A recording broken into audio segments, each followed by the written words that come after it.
What if you could live your life judgment-free? Are you ready to live the unapologetic, confident life God designed for you? Then this is the place to be. Welcome to the Bold, Brave, and Sassy Show. It's time to break free of physical, spiritual, and heart-centered challenges that have held you back for way too long. Listen in for fun and powerful tips and tools to help you break free today.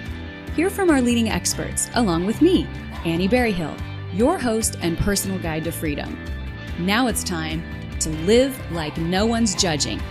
Let's go.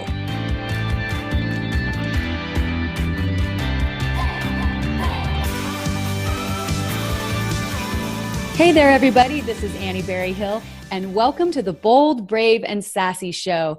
I am very excited and thrilled and honored that you are listening to the show today. This has been a labor of love and pure delight for me, and I hope that you hear that in what we're going to be talking about today with my very special guest, Dr. Barbara Lowe. And before Dr. Barbara and I jump in and start chatting away about our very important and, well, I think life-changing topics, I want to tell you a little bit about her.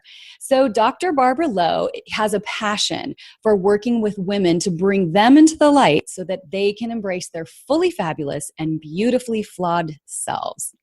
She is a psychologist, life coach, and somatic experiencing practitioner, which I'm going to have her describe because I'm not really sure what that is. And she's been fortunate enough to witness women make powerful transformations every day. So as I mentioned, her credentials include she's a licensed psychologist in North Carolina, a psychological practice founder and owner, life coach, somatic experiencing practitioner, EMDR practitioner, researcher, educator, and lay minister. Whew. You're the real deal, lady. You're the real deal. Welcome, Barbara. Thank you so much for being on the show. So glad to be here with your bold and brave and sassy self. God made me this way. I just can't help it. But thank you. Well, it's fun because I get to have a lot of bold, brave, and sassy ladies on the show as well. So it's exciting. Yes. It's fun. I'm glad you're here today. And as we were catching up and talking before the show, you were filling me in on some really exciting things that are starting to bubble up and materialize for you. And I think it's going to be really important for you to be able to share that and maybe even flesh some things out as we're talking. So you've worked primarily in private practice. Is that how you kind of got started on this? Well, I have a private practice. We've been open about 6.5 years. We have a team of about 15 employees, most of whom are clinicians. Mm-hmm. And so I own that practice. And within the practice, I do see children, adolescents, and adults. And so I do that. I've also worked in the schools, and my training is actually in school psychology, my original training. And so I'm trained in assessment. I have a whole bunch of subspecialties, but I have gotten a lot of training over time in this area of trauma and overcoming trauma. And the Lord has really put on my heart that this mission to help women with overcoming trauma, and this mission to help women who have these stuck places in their lives where they're wondering, where's the life I dreamed of, right? So often women can be, maybe they even have from the outside and from their Instagram feed, they might even have it all. They might have the job, the career, the education, the children, the husband, the house, but then on the inside, something's really missing. Or maybe there's someone who is thought by now, I'm 29. I thought by now I would be married, or 35, or, I thought I would have kids. And so this idea of where's the life I dreamed of and how to get that. And the Lord's given me some ways for people to access that through changes on the inside. Mm-hmm. And then from there, once we change some things on the inside, then we can also change some things on the outside. It's so interesting because it's a parallel path in some ways for Uh-huh. you and I, because I've always been in nutrition and fitness. And one of the things that led me to working more with a specific and similar population of people who are coming from sort of a broken place inside was that so many times I would have a nutrition client who was working so hard to make their body a certain way. But in reality, when we started doing the work, we discovered that there was brokenness inside that was driving that behavior, driving that desire to at least be perfect on the outside or control something that they could, because inside they were a mess, right? Absolutely. Yeah. Absolutely. So I work somewhat with, or sometimes I work with folks with eating disorders. I think I probably have at any given time 3 to 5 women who are in my caseload with eating disorders. And we are always going back to the past and working on usually attachment ruptures with primary caregivers from the past. And, that makes me think about myself. This past weekend, I went home or to my mother's previous house, my previous, let's see, my deceased mother's house. Okay. And I haven't been back there that many times. And my stepdad has a new partner who lives with him in the house, and she had redecorated the house. And there was this, I knew that something was getting to me, and I could tell that I was thinking about food a lot. And I really actually took the day yesterday to really process that I was grieving the felt sense of home that wasn't there anymore. That that my mother's home was gone. Yeah. And that there wasn't much space even when I went there to talk about her. And no one did anything wrong. There was nothing malicious or anything like that.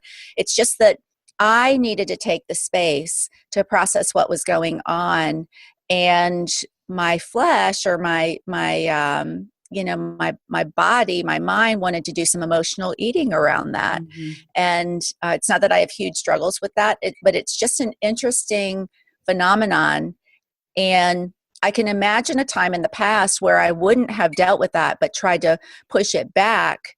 Instead, I gave myself the luxury of having a day yesterday where I really allowed myself to feel the feels. Mm-hmm. And it was exactly what I needed. And to me, that's self-care. It is. And I think it's interesting because it's a similar thing that I think I've learned to do in that, you have these feelings that, I always say, like, I'm running along and all of a sudden I trip over a shadow. Like, why did I even trip? What even tripped me up? It's the same thing you're saying. Like, why all of a sudden do I walk in this house and I have this unsettled feeling, or something that just isn't in the flow of, feeling good and just everything's yay.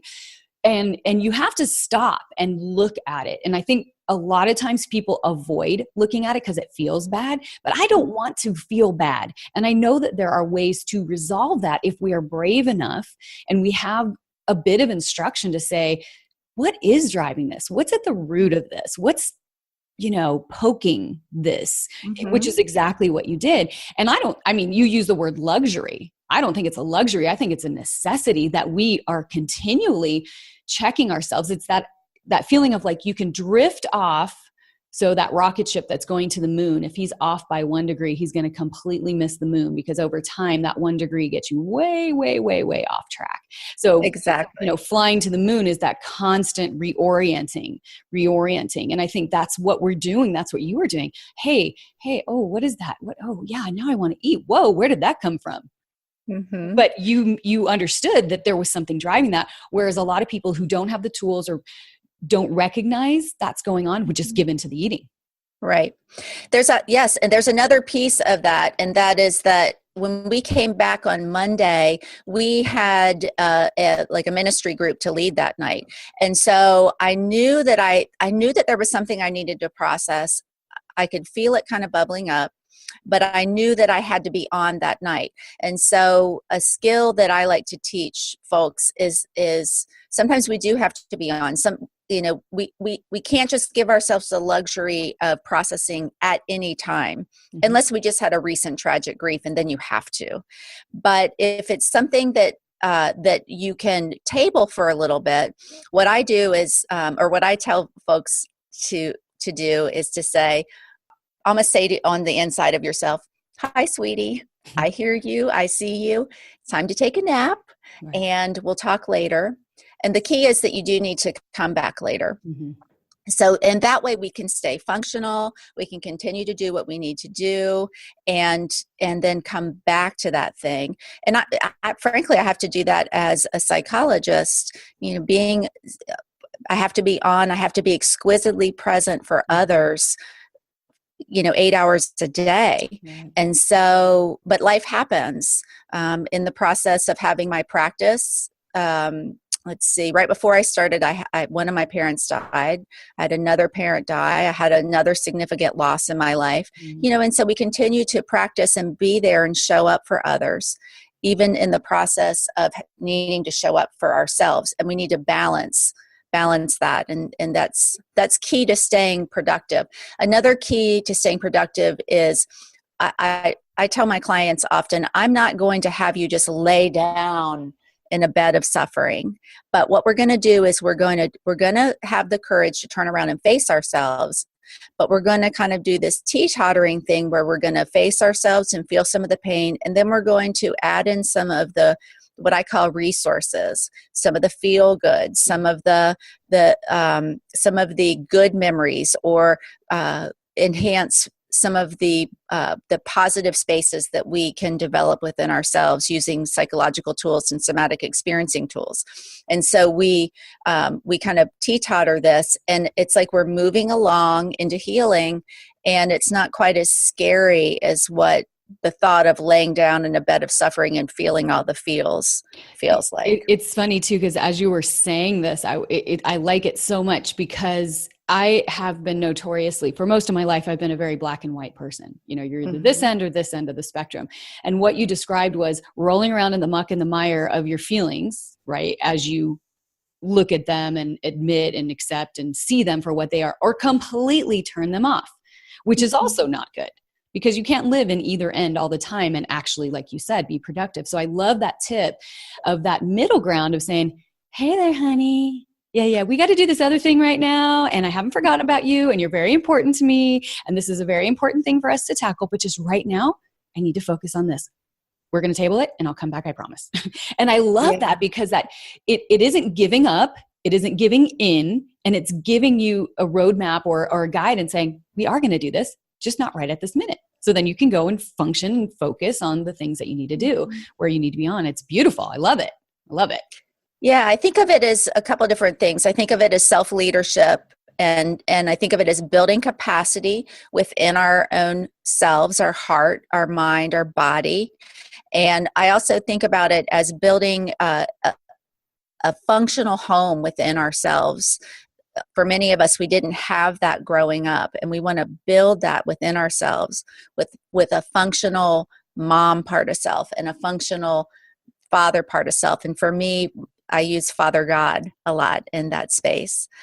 So it's powerful. It's powerful to develop that which wasn't there growing up, and giving ourselves that and allowing that. It really is reparative, especially if we allow ourselves, if we continue to treat ourselves that way over and over and over.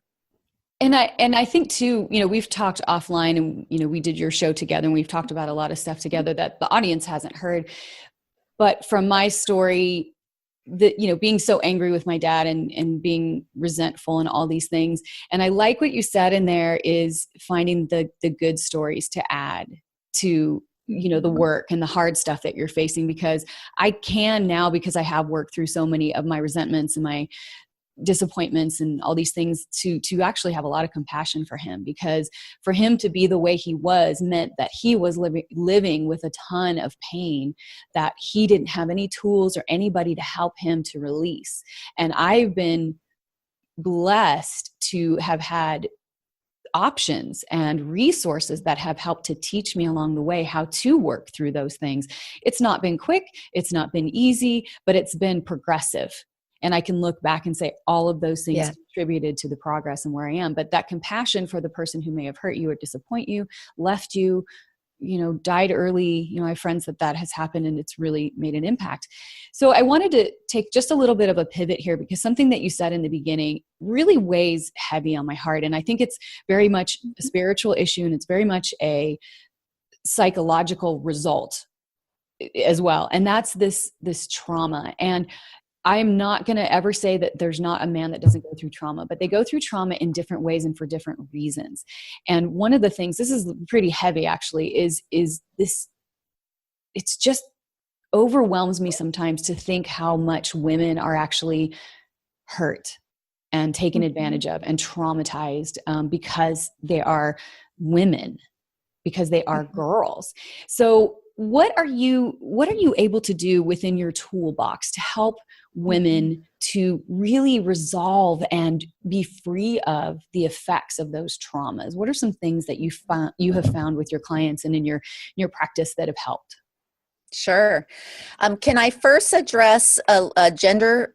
Sure. Something interesting that I was just talking with a colleague yesterday, and we were talking about research by, I think it's Shelley Taylor, where she found that women, so in the face of trauma, men are more inclined to fight or flight.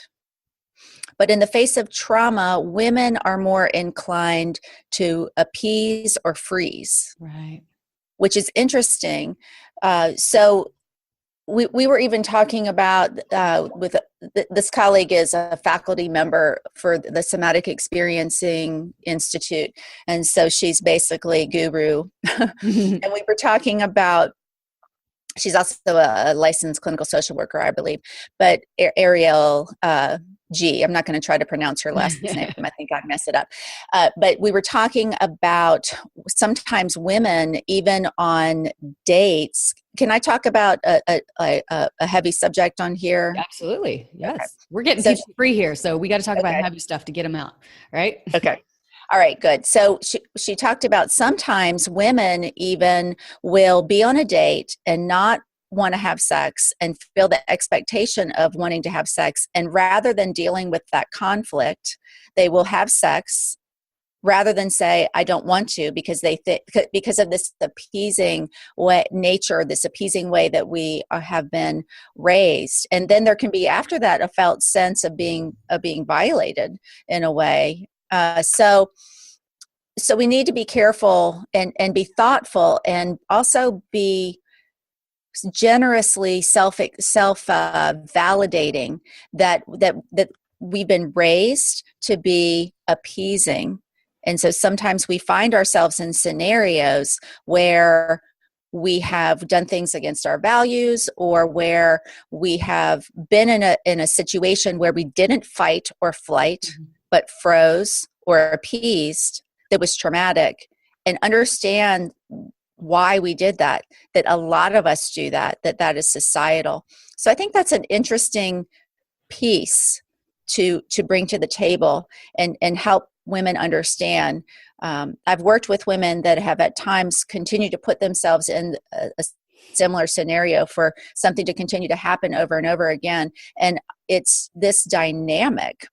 And we also have women who are fighters. And I have to say, I've been more of that. Me too. I'm totally a fighter. I'm totally a fighter. So I think I'm a little bit different as far as how gender norms go. And I've had to learn to tamp that down, but it also helped me survive. And the alcoholic home that I grew up in and the abusive home that I grew up in, it helped me survive and thrive and be the first to go to school, and not only that, get a PhD in my family and open a business. So I'm grateful for that. But I myself have rubbed people the wrong way at times, and have needed to learn how to navigate situations, being true to myself, but also being diplomatic at times. Right. So we need to realize how these gender norms impact us, and that in of itself impacts whether we're accepted or how we deal with trauma. And we need to give ourselves a lot of self-compassion around that. Right. Oh, self-compassion is huge. Yeah. We could talk about men too, which we won't, but I will say this, that research really does show that men have a lot more insecurities than what we acknowledge, and they are not raised, stereotypically speaking, they're not raised in a way that meets their needs for nurturing frequently, and that in of itself is a problem. But we're going to table that discussion for now. Just these gender dynamics are really interesting. So women. So you asked me about women and trauma. And, moving on to the solution-oriented portion of this question.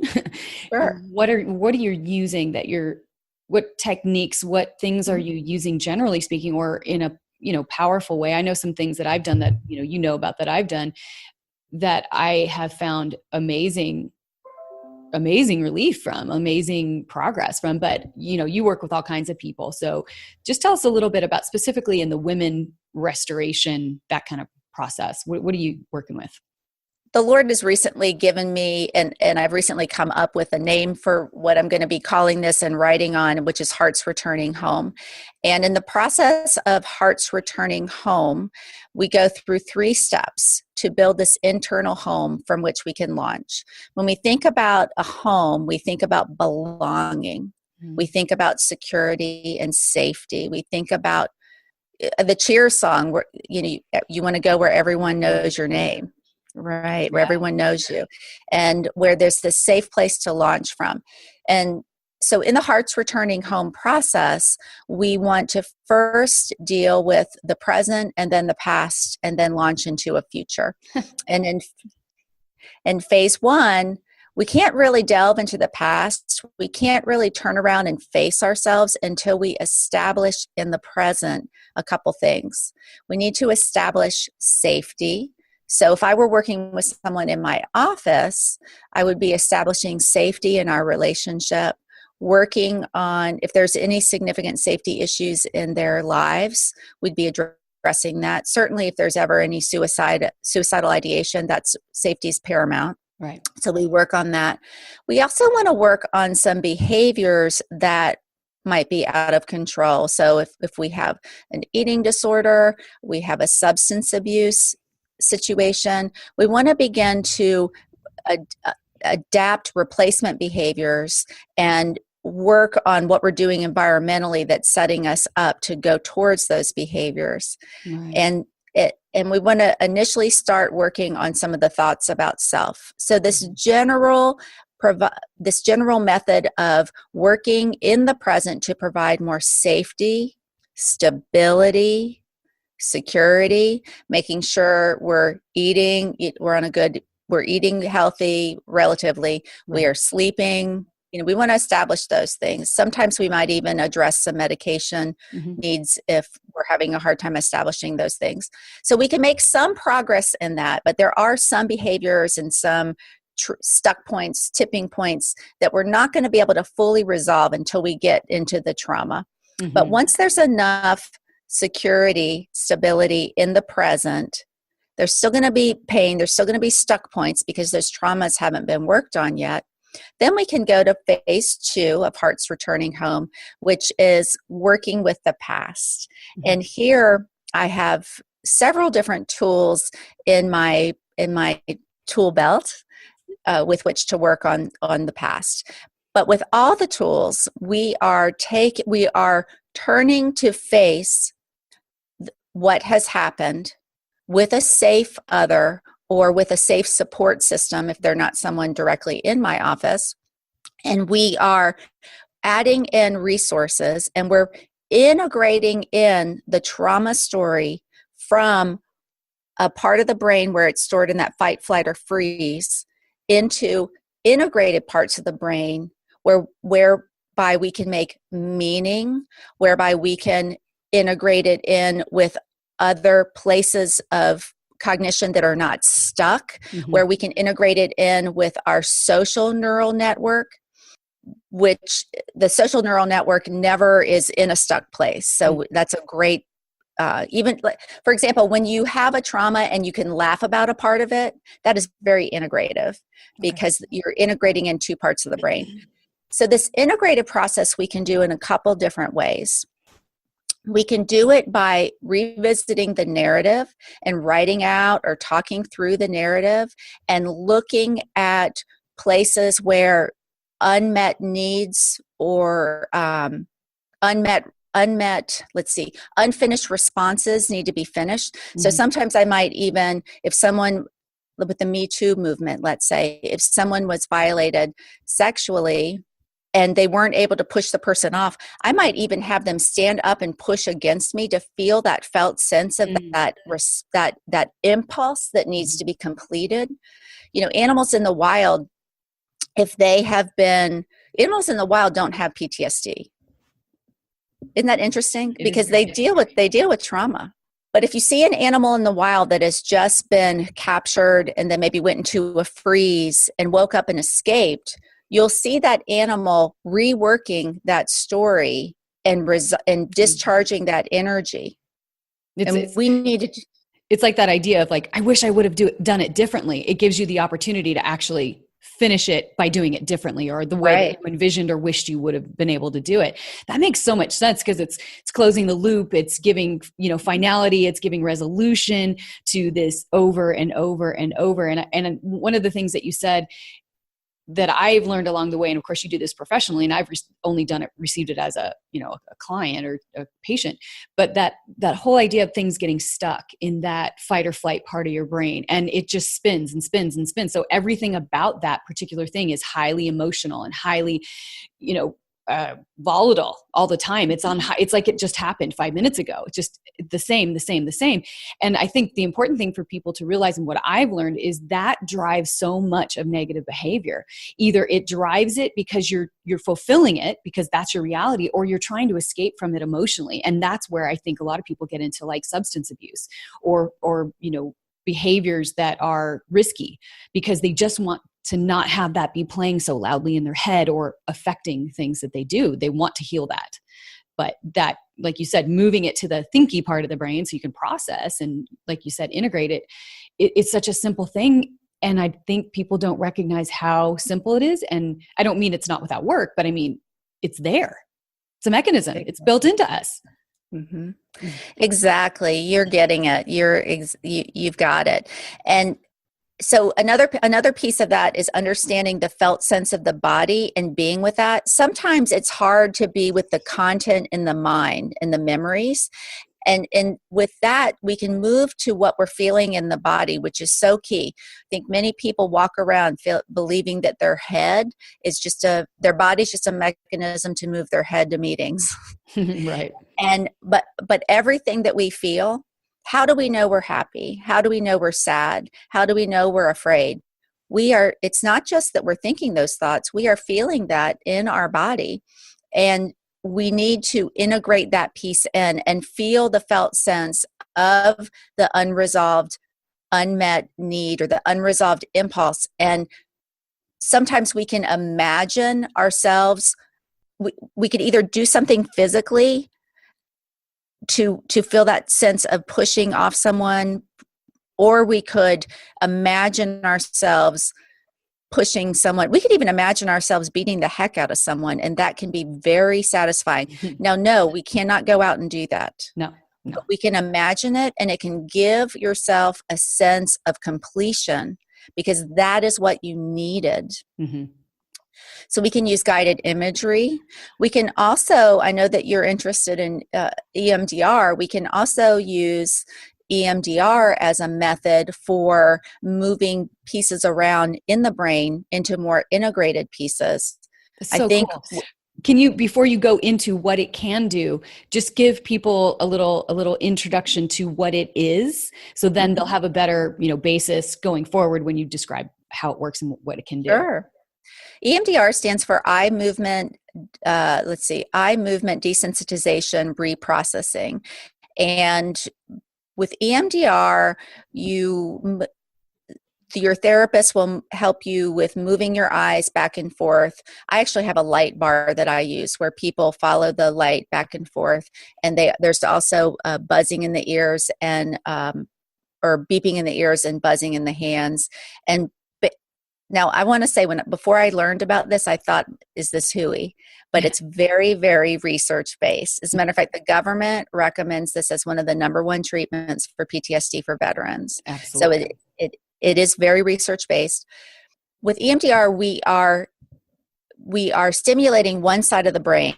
Like, so when the light or the fingers are moving the eyes to the right side, the left side of the brain is stimulated and vice versa. While at the same time, we're having the individual process a particular traumatic memory. And what I see with EMDR sessions frequently is that the individual is going down. We start with a memory and a negative cognition and the positive cognition that we would like to be there instead. We identify the felt sense in the body. Then we start the processing or the eye movement. And I notice that so I let them process. I myself will do like 40 to 50 different loops of eyes going back and forth. And then I'll stop and I'll say what comes to mind. And we're just letting them free associate. And what's interesting is I find as I do that over and over in a session, we're going down, almost cleaning out a trauma node and then coming back around to a positive integration. And what I do, if people start to get stuck, so I guess I might have a little bit my own brand of EMDR, because if the sessions, if I feel like we need to turn it around before the session is over, then I might do what's called a cognitive interweave, where I will suggest something that is akin to the unmet need. If it seems like we've processed a lot and they're getting stuck on a certain point. Anyway, but frequently they'll turn it around themselves to, wow, well, my mom was there for me in these ways, even though she didn't do this, or I am stronger now because my mom didn't give me that. And they begin to turn it around and come around to this beautiful integrated place, because PTSD is basically unintegrated information. And when we work with trauma using EMDR or somatic experiencing or narrative therapy, or there was one other one I had in mind. But when we go back and we process this material, hypnosis, when we go back and process this material, pairing it with something else, I just think it gives the brain a chance to integrate. Now that is my thought on it. And I know that other people think the same way. I think if you talk to the EMDR creator or other creators, they might say it is my specific mechanism that does that. But I do think it's actually pairing the brain with another stimulus in a safe scenario that helps us work through those traumas. And I imagine too, just the nature of trauma, that people don't want to deal with it. Trauma is basically where you've been unsafe to some degree, a little bit or a lot. Right? I mean, that's one of the definitions that I've studied and read. It's anytime that you felt unsafe. It was a car accident. It was abuse. It was a parent yelling that made you scared, repeatedly. And one of the things I have experienced EMDR, and I told you that before, but for the audience listening, they may not have known that I have been relentless in my pursuit of freedom for myself. I just don't want to be burdened by it. And I could see how things that I was brought up in, environments, changed sort of the trajectory of how I operated in the world. And a lot of it was because essentially I was trying to circumvent the trauma. I didn't want it to be part of me, but I still was acting and reacting to that and the self-definition that was born from that. But I think there's that idea that the trauma is we kind of tuck it away in a little closet, but it's always, making noise. It's scratching on the walls. It's doing things to kind of just be bothersome or really, really harmful in terms of our psyche and our mental health and wellness and all of those things. And it's just so amazing to me that something so simple as, like you said, the moving your finger back and forth or using the light bar or the sounds in your ear, that crossing over the two hemispheres of the brain and being able to just say, hey, look, it's not, I always use this analogy when you lay in bed at night and you see a shadow and the shadow slightly moving and you've convinced yourself completely it's an intruder. And then you summon up the courage to go turn on the light, and you see it's a shirt hanging on a coat rack blowing in the air conditioning. And that's sort of the difference between, trauma is this big scary thing, and the reality is that did happen in that way. But getting it to the point where we're like, oh, it's just a shirt, like we've processed those things through so that they don't have as much power over us. And I know that's not a clinical definition and it could be way off base, but sometimes I have to interpret them through those kind of lenses for myself, just from my own experience. But I definitely have had that where one of the things you were saying, and I don't know all the fancy schmancy psychological words that you used, but I had a situation with my mom where a memory of something, her response to my pain caused me so much pain in the current time because she didn't respond the way I needed her to respond. And through an EMDR session, we actually went back and she asked me kind of like what you said, well, what would you like to happen? Why don't we do that? And I was able to actually have her do and be nurturing and be kind and be sweet to do the thing I needed her to do. And it's so not an issue. It's like, whoop, boom, gone, over. So that is really beautiful. You just described a tool that I frequently use, whether with EMDR or without, and that is, what did you need? What did you want? And we go back and we imagine either a part of myself, giving myself to that, or sometimes when I work with Christians who are open to this, we might imagine God being there, giving this to me.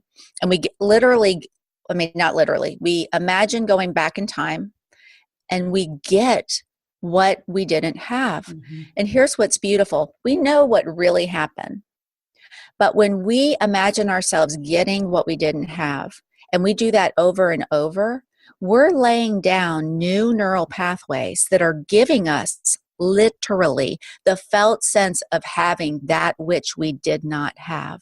How powerful is that? It literally makes me cry because there's just so many people suffering who don't know about this and how life-changing, absolutely life-changing and freeing it can be when done with a person that knows what they're doing, clearly. I would not be administering those sessions as much as I understand from my standpoint. But I think that the really important part here is that it's not hopeless. As you were saying, laying down new neural pathways. You're rewriting your brain, guys. You are rewriting the old stories that you don't have to live from anymore. And that's what I really learned and what changed my life, what changed everything. I mean, everything from the core of my being out. That's when I started finally living as the woman that God created me to be, like ridiculously. And you said before, yeah, I'm that fighter too. And I'm a little bit, some people don't like me because I'm a little bit brash, I guess, or I don't know, bossy, opinionated. I don't know, some of those words, but I just think it's fascinating to me because you're cleaning house, you're rewriting old stories, rewriting old tapes physically in your brain. You don't need drugs. You don't need to run. You can do this. It's so amazing. Oh, so amazing. Oh, isn't it wonderful? It really is. Isn't it wonderful? So I've coined a term that I call self-momming, and I love working with women who have these developmental traumas where they have had the abusive alcoholic mom or the mom with a severe mental illness and the dad who molested them, or, and so they did not get what they needed. They did not. And I love teaching them to develop, rather than this inner critical mom or this inner absent mom, because they do have that. It's funny. We sometimes are mad at what our parents didn't give us, but we're actually doing it to ourselves. Now, we don't know any better because we've been raised to have this mirror image of that put in us. So it does take work to get rid of that. It's not like, oh, I'm choosing to criticize myself all the time. It's kind of automatic. Exactly. But when we do this work of imagining, what would an ideal mom do? What would, if I were my own big sister or I were my own mom, how would I treat myself? Would I have compassion for myself? And beginning to turn away from that self-rejection and developing this self-mothering is so powerful. Psychological theory, I don't know if this was Thomas and Chess or a different group of researchers, but this theory of what kids need growing up. Kids, the kids who turn out best have high warmth and high structure. So there's some discipline, there is some structure, there are expectations, but there's high love, high goo, and high structure. Mm-hmm. Okay. Now, if we have kids who have, this is interesting, kids who have low love and high structure. So this is a harsh environment. Right. And kids who have low love and low structure, and even kids who have high love and low structure, low discipline, all three of those groups don't turn out well. The kids that turn out best are high warmth and high structure. So with our own self-momming, we do want to lavishly self-accept, but we also want to have some expectations of ourselves. Right. We also want to develop I like the term self-leadership better than self-discipline. Mm-hmm. So I want to say we do want to develop self-leadership. So we do want to, I do need to lavishly love myself when I'm grieving, but I also need to do my job of ministering to these 20, 25 people who are coming to my house to be ministered to on Monday night. Mm-hmm. Mm-hmm. Yeah. Yeah. So self-momming. It's good. And it's hard in some senses, because if you would say that to me with self-fathering, you said you like to replace that figure with God. And that's an easier thing, I think, because there is that Godhead figure of being father. Mm-hmm.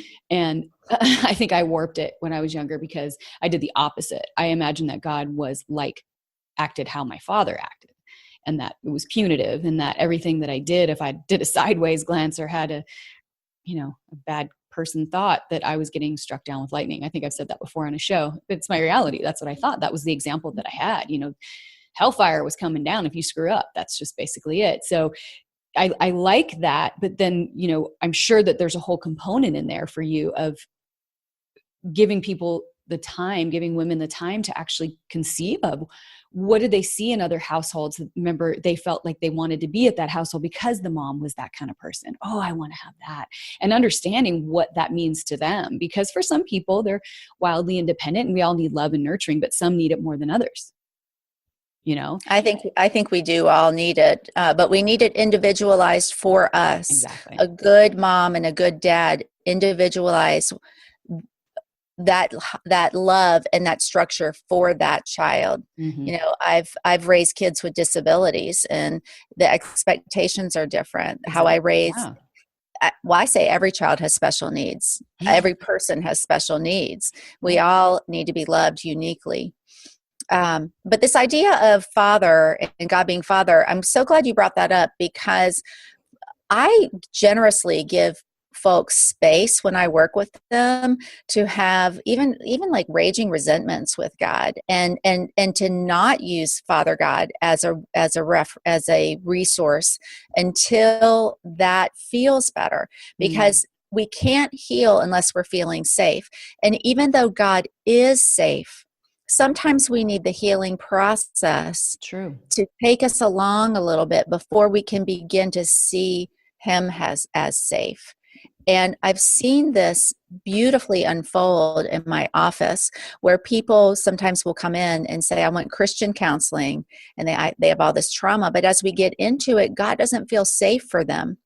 And so we focus on what does feel safe. And over time, they begin to integrate God in this beautiful way themselves, because this beautiful healing has happened that God has provided for them and allowed for them. And he's not uptight. He doesn't need to, he doesn't need to be like, it must be, you must identify me as Father God, the loving God. He's not insecure. I love that. It's funny how much when we talk, I literally, as you're talking, pictures are being formed in my mind. And I really feel like God's showing me what you're saying. And even before you said that part about God, I was watching him sit there in a session, just kind of sitting back, kicking back, just listening. He wasn't hurt. He wasn't defensive. He was like, this is my boy. I love this guy. He's going through some stuff right now. And I'm just here. I'm just here. And it's such a good point. And sometimes I feel like I forget everybody's not like me with their relationship with God. And that's not anything other than just acknowledging a difference. that so many people do have resentments towards God. And like you said, he's not safe. They have faith and they believe he is who he is, but they don't have that closeness of relationship or that trust. And that's a very good point to make. And I'm glad that you said that, because I didn't want to set people up even worse to say like, yeah, just put God in there. Oh, but I don't like God. Oh, that's not going to work. Right. Because it's the traumas in our heart that's causing us to see through that mirror dimly. That's causing us to skew our perception of God and many other things in life. You were talking earlier about how if we put the trauma away, it's still affecting our lives. I think about it as if I had a rotten, well, right now we went away. We've been traveling a lot this summer, and we knew we had some kind of critter in our attic, but we were going to deal with it after the trip. Well, when we came back, I think the critter died, and we can't find it, but we smell it. That's the worst. That's the worst. And like that, just that analogy for the trauma that died in the attic and we can't find it, but it's stinking everything up. That's a great analogy. That is a great analogy. Exactly. Or it could be the onion in the fridge or something rotting in the fridge that we don't see, we can't find, but we sure do smell it. Mm-hmm. And we sure do want to get rid of it. And it sure is making everybody else around us affected as well.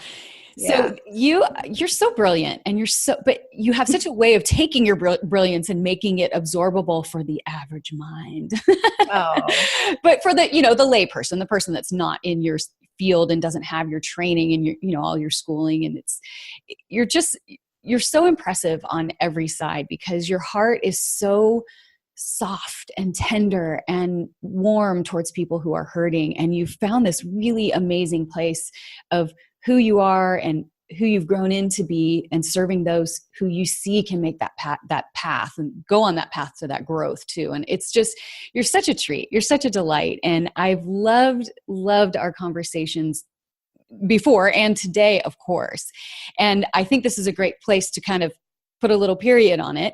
But of course, always reserving the idea that we can have another conversation, because we really do serve the same person on different levels and in different ways. And as we were talking about before, you have so much to add, so much value. And I would love to be able to do more things with you and have you on the show again and tackle more topics as questions come in. And so if you're listening to this podcast, and if you have any questions for Dr. Barbara or me, or together topics you want us to talk about, for sure, go to the show notes at boldbravesassshow.com. And Dr. Barbara is going to be there. She'll be there with I'll have all of her links there. She does have something, I'll give you a chance to mention it. You had something that you wanted people to check out. Yes.